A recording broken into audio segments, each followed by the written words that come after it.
Hello, ഇന്ന് ഞാൻ എത്തിയിരിക്കുന്ന ഒരു പുതിയ ട്യൂട്ടോറിയലുമായിട്ടാണ്. ഒരു 2 to 3 ഇയേഴ്സ് വരുന്ന ബേബീസിനുള്ള ഫ്രോക്കാണ് നമ്മൾ ചെയ്യാൻ പോകുന്നത്.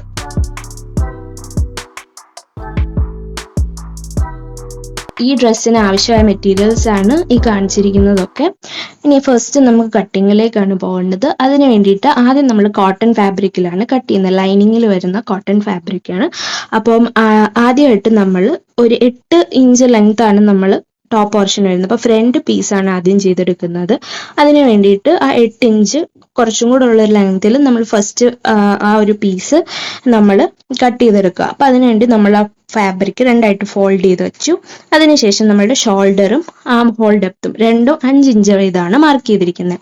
അതിനുശേഷം ചെസ്റ്റ് നമ്മളൊരു 6 ഇഞ്ചും പ്ലസ് 1 ഇഞ്ച് തയ്യൽ തുമ്പും സീം അലവൻസും കൂടെ ആഡ് ചെയ്തിട്ടുണ്ട്. പിന്നെ നമ്മൾ ചെയ്യേണ്ടത് എന്താണെന്ന് വെച്ചാൽ നമ്മുടെ ആ ഒരു ഷോൾഡറിൻ്റെ ആ ഒരു സ്ലോപ്പ് മാർക്ക് ചെയ്യുക. ഇവിടെ ഒരു 1/2 ഇഞ്ച് താഴ്ത്തിയാണ് മാർക്ക് ചെയ്തിരിക്കുന്നത്. അതിനുശേഷം നമ്മൾ സാധാരണ ചെയ്യുന്ന പോലെ ആം ഹോള് വരച്ചു കൊടുക്കുക. അതിനുശേഷം നമ്മുടെ ആ ഒരു 8 ഇഞ്ച് വരുന്ന സ്ഥലം ഉണ്ടല്ലോ, അതേ പ്ലസ് 1 ഇഞ്ച് തയ്യൽത്തുമ്പ് കൂടെ കൂട്ടിയിട്ട് നമ്മൾ ഒരു കർവ് പോലെ നമ്മൾ മേളിലേക്ക് കണക്ട് ചെയ്ത് വരച്ചു കൊടുക്കുക. അതിനുശേഷം നമ്മൾ കട്ട് ചെയ്തെടുത്തിട്ടുണ്ട്. ഇനി നമ്മൾ നെക്കാണ് ചെയ്യുന്നത്. ഫ്രണ്ടിൽ നമ്മൾ ഒരു ഷോൾഡർ മാത്രം വരുന്ന പോലാണ് നമ്മൾ നെക്ക് ചെയ്തെടുക്കുന്നത്. അതിന് വേണ്ടിയിട്ട് നമ്മൾ ഫാബ്രിക് രണ്ടായിട്ട് ഫോൾഡ് ചെയ്തിട്ട് അവിടെ 2 ഇഞ്ച് വീതിയിൽ നമ്മൾ മാർക്ക് ചെയ്യുക. ഞാനിവിടെ ഒരു ഡെപ്ത് ഉദ്ദേശിക്കുന്ന 2 ഇഞ്ചാണ്. അപ്പോൾ ആ 2 ഇഞ്ച് നമ്മൾ എവിടെയാണ് ഷോൾഡർ അല്ലാതെ വരുന്നത് അവിടെ നമ്മൾ മാർക്ക് ചെയ്തിട്ട് അതും നമ്മളുടെ മേലത്തെ പോയിന്റും കൂടെ കണക്ട് ചെയ്തൊരു കർവ് വരയ്ക്കുക. അതിനുശേഷം അത് കട്ട് ചെയ്തെടുക്കുക. ഈ സെയിം ഫാബ്രിക് വെച്ചിട്ട് തന്നെ, ഈ മെഷർമെന്റ് വെച്ചിട്ട് തന്നെ നമ്മൾ സാറ്റിനിലും അതേപോലെ നമ്മളുടെ സീക്വൻസിലും ചെയ്തെടുക്കുക. അതിനുശേഷം ഒരു പീസ് എക്സ്ട്രാ നമ്മൾ കോട്ടൺ കൂടെ നമ്മൾ കട്ട് ചെയ്തെടുക്കുന്നുണ്ട്. ബാക്കിലെ ആ ഒരു പോർഷന് വേണ്ടിയിട്ട് നമ്മൾ ഫാബ്രിക്, നമ്മുടെ കോട്ടൺ ഫാബ്രിക് രണ്ടായിട്ട് ഫോൾഡ് ചെയ്ത് വെക്കുക. എന്നിട്ട് നമ്മൾ നേരത്തെ കട്ട് ചെയ്ത ഫ്രണ്ടിൽ ആ സെയിം പീസ് വെച്ചിട്ട് തന്നെ നമ്മൾ കട്ട് ചെയ്തെടുക്കുക. സിപ്പറിന് വേണ്ടി 1 ഇഞ്ച് ആഡ് ചെയ്യാൻ മറക്കരുത്. അതിനുശേഷം നെക്കും നമ്മൾ അതേ ഷേപ്പിൽ കട്ട് ചെയ്തെടുത്തു. ഇതേപോലെ നമ്മൾ സാറ്റിനിലും 2 പീസ് കട്ട് ചെയ്തെടുത്തിട്ടുണ്ട്. ആദ്യമായിട്ട് നമുക്ക് നമ്മുടെ ഫ്രണ്ടിലെ പീസസ്, നമ്മളുടെ സീക്വൻസ്, അതിൻ്റെ താഴെ നമ്മുടെ സാറ്റിന്, അതിൻ്റെ താഴെ കോട്ടൺ, ഈ 3 ലെയറും വെച്ചിട്ട് നമ്മൾ മേളിൽ കൂടെ അതിൻ്റെ ഔട്ട്ലൈനിൽ കൂടെ ഒന്ന് സ്റ്റിച്ച് ചെയ്ത് കൊടുക്കുക.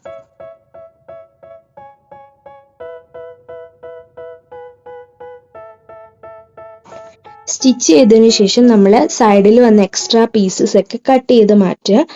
ഇനി നമ്മൾ ചെയ്യുന്നത് എന്താണെന്ന് വെച്ചാൽ നമ്മളുടെ ആ ഒരു എക്സ്ട്രാ കോട്ടൺ പീസ് നമ്മൾ കട്ട് ചെയ്തിട്ടുണ്ടായിരുന്നല്ലോ, അത് നമ്മൾ നല്ല വശത്ത് വെച്ചിട്ട് നമ്മുടെ സീക്വൻസിൻ്റെ ഭാഗത്ത് വെച്ചിട്ട് നമ്മളുടെ വേസ്റ്റ് ഭാഗം അല്ലാതെ ബാക്കി എല്ലാ ഭാഗത്തും നമ്മൾ സ്റ്റിച്ച് ചെയ്ത് കൊടുക്കുക.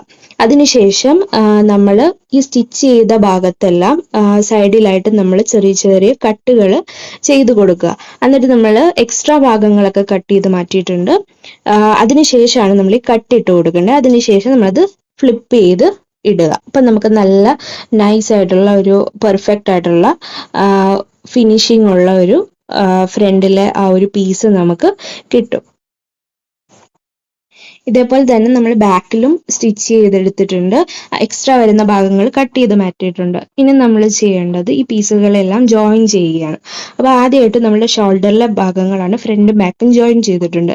ഇനി അപ്പുറത്തെ സൈഡിൽ വരുമ്പോൾ നമ്മൾ സ്ട്രാപ്പ് ആണല്ലോ ആഡ് ചെയ്യുന്നത്. അപ്പോൾ അതിന് വേണ്ടിയിട്ട് നമ്മളുടെ നെക്കിൻ്റെ ഡെപ്ത് എന്ന് പറയുന്നത് 2 ഇഞ്ചല്ല നമ്മൾ എടുത്തിരിക്കുന്നത്.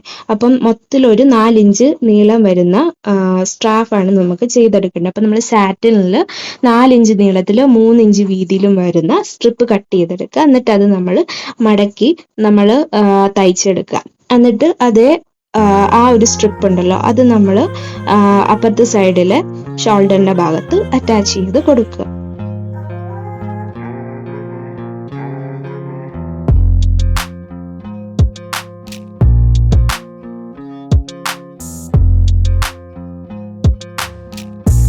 അതിനുശേഷം വീഡിയോയിൽ കാണുന്നത് പോലെ നമ്മൾ സൈഡുകൾ നമ്മൾ സ്റ്റിച്ച് ചെയ്ത് കൊടുക്കുകയാണ് ചെയ്യുന്നത്.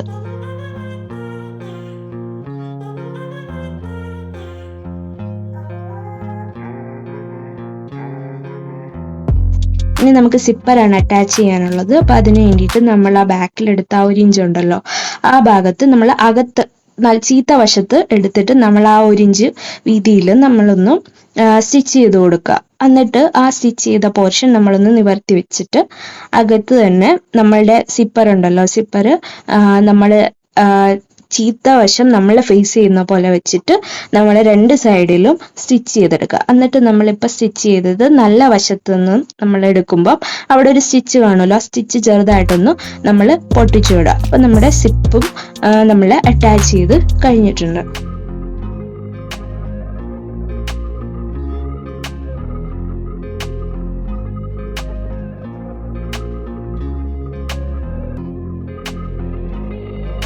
സ്കേർട്ട് ചെയ്തെടുക്കാൻ വേണ്ടിയിട്ട് നമ്മൾ ഒരു 10 മീറ്റർ ഫാബ്രിക്കാണ് എടുത്തിരിക്കുന്നത്. അതിൽ 5 മീറ്റർ എടുത്തിട്ട് നമ്മൾ ഫോൾഡ് ചെയ്ത് വെക്കുക. എന്നിട്ട് അതിൽ ഒരു 20 ഇഞ്ച് നീളത്തിൽ, അല്ലെങ്കിൽ നിങ്ങൾക്ക് സ്കേർട്ടിൻ്റെ എത്രയാണ് ലെങ്ത് ഉണ്ടെന്ന് വെച്ചാൽ ആ ലെങ്ത്തിൽ നമ്മൾ കട്ട് ചെയ്തെടുക്കുക. അതേപോലത്തെ ഒരു 3 പീസസ് ആണ് നമുക്ക് കട്ട് ചെയ്തെടുക്കേണ്ടത് 5-5 മീറ്ററിൻ്റെ. അപ്പം നമുക്കപ്പോൾ 3 ലെയർ ടൂളാണ് വരുന്നത്. അതിൻ്റെ താഴെ സാറ്റിൻ, അതിൻ്റെ താഴെ കോട്ടൺ ആണ് വരുന്നത്. ബാക്കി നമുക്ക് വരുന്ന ടൂൾ ഫാബ്രിക് ഉണ്ടല്ലോ, അതിൽ നമ്മൾ 2.5 ഇഞ്ച് വീതിയിൽ നമ്മൾ ഓരോ സ്ട്രിപ്പ് വീതം കട്ട് ചെയ്ത് എടുക്കുക. ഇത് നമ്മൾ ഫ്രില്ലിന് വേണ്ടിയാണ്, ഏറ്റവും പുറത്തെ ലെയറിൽ ഫ്രില്ല് ആഡ് ചെയ്യാൻ വേണ്ടിയിട്ടാണ് അത് യൂസ് ചെയ്യുന്നത്. ഏറ്റവും താഴത്തെ ആ ഒരു ലെയറിന് വേണ്ടിയിട്ട് നമ്മുടെ ആ ടോപ്പ് കട്ട് ചെയ്തതിൻ്റെ ബാക്കി വന്ന കോട്ടൺ ഫാബ്രിക്കിൽ നമ്മൾ ചെറിയ ചെറിയ പ്ലീറ്റ്സ് ഇട്ട് നമ്മൾ സ്റ്റിച്ച് ചെയ്ത് കൊടുക്കുക. അതിനുശേഷം ഇതേപോലെ തന്നെ നമ്മളുടെ സാറ്റിനിലും നമ്മൾ പ്ലീറ്റ്സ് ഇട്ട് കൊടുക്കുക. അതേപോലെ തന്നെ ടൂലിലും 2 ലെയറിൽ നമ്മൾ ഇതേപോലെ പ്ലീറ്റ്സ് ഇട്ട് സ്റ്റിച്ച് ചെയ്ത് കൊടുക്കുക. അതിനുശേഷം നമ്മൾ കോട്ടണും സാറ്റിനും വരുന്ന ആ പ്ലീറ്റ്സ് ഇട്ട് സ്കേർട്ടിന്റെ ഭാഗം രണ്ടും ജോയിൻ ചെയ്ത് കൊടുത്തിട്ടുണ്ട്. ഈ സാറ്റിൻ്റെ ഒരു പ്രോബ്ലം എന്താണെന്ന് വെച്ചാൽ അത് ഫ്രേ ചെയ്യും, അതിൽ നിന്ന് നൂലുകൾ ഇങ്ങനെ പൊങ്ങി വന്നുകൊണ്ടിരിക്കും. അപ്പം അതിന് അങ്ങനെ വരാതിരിക്കാൻ വേണ്ടിയിട്ട് ഞാനത് ഫ്ലിപ്പ് ചെയ്തിട്ടാണ് ചെയ്തിരിക്കുന്നത്. ആദ്യം നമ്മൾ ചീത്തവശങ്ങൾ വെച്ച് മേളിൽ സ്റ്റിച്ച് ചെയ്തിട്ട് നമ്മൾ ഫ്ലിപ്പ് ചെയ്ത് കൊടുത്തിരിക്കുകയാണ്.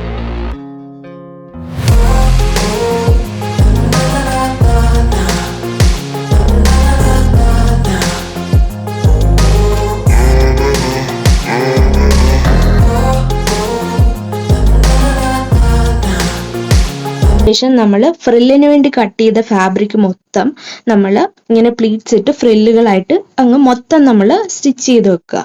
ഇനി നമ്മുടെ കയ്യിൽ മിച്ചം വരുന്നത് ആ ഏറ്റവും ഫ്രണ്ടിൽ വരുന്ന ആ ഒരു ലെയറിന് വേണ്ടിയുള്ള 5 മീറ്റർ ഫാബ്രിക്കാണ്. അപ്പോൾ ആ ഫാബ്രിക്കിൽ നമ്മളുടെ ഈ ഫ്രില്ലുകൾ താഴത്തെ ഭാഗത്ത് അറ്റാച്ച് ചെയ്ത് കൊടുക്കുക. മൊത്തം നമ്മൾ ആ ഒരു 5 മീറ്ററിൽ നമ്മുടെ ഫ്രില്ല് അറ്റാച്ച് ചെയ്ത് കൊടുക്കുക.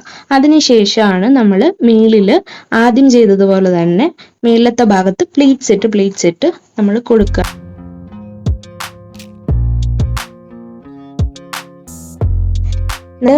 ഇപ്പോൾ സ്റ്റിച്ച് ചെയ്ത് വെച്ച കോട്ടന്റെ സാറ്റിന്റെയും 2 ലെയർ ടൂലിന്റെയും പുറത്തായിട്ട് നമ്മുടെ ഈ ലാസ്റ്റ് പീസും കൂടെ സ്റ്റിച്ച് ചെയ്ത് ആഡ് ചെയ്ത് കൊടുക്കുക. അപ്പൊ നമ്മുടെ ടോപ്പും ബോട്ടം പോർഷനും നമ്മുടെ ഇവിടെ റെഡി ആയിട്ടുണ്ട്. ഇനി ഇവരെ ജോയിൻ ചെയ്ത് കൊടുക്കുകയാണ്. അപ്പൊ നമ്മൾ ഇവിടെ നല്ല വശം ചേർത്ത് വെച്ചിട്ടാണ് നമ്മൾ സ്റ്റിച്ച് ചെയ്യുന്നത്. അപ്പൊ ഇവിടെ വീഡിയോയിൽ കാണുന്നത് പോലെ ഞാൻ അകത്തേക്ക് ആ ഒരു നമ്മുടെ സ്കേർട്ടിന്റെ ചീത്ത വശം കാണുന്നത് പോലെ വെച്ചിട്ട് അകത്തേക്ക് നമ്മളുടെ ടോപ്പ് പോർഷൻ വെച്ചിട്ടാണ് നമ്മൾ സ്റ്റിച്ച് ചെയ്തെടുക്കുന്നത്. എല്ലാവർക്കും ഈ ട്യൂട്ടോറിയൽ ഇഷ്ടപ്പെട്ടെന്ന് വിചാരിക്കുന്നു. ഇനി ഇതേപോലത്തെ ഇൻട്രസ്റ്റിംഗ് ആയിട്ടുള്ള വീഡിയോസുമായിട്ട് ഞാൻ വരുന്നതാണ്. അപ്പോൾ നെക്സ്റ്റ് ടൈമിൽ കാണുന്നത് വരെ ബൈ.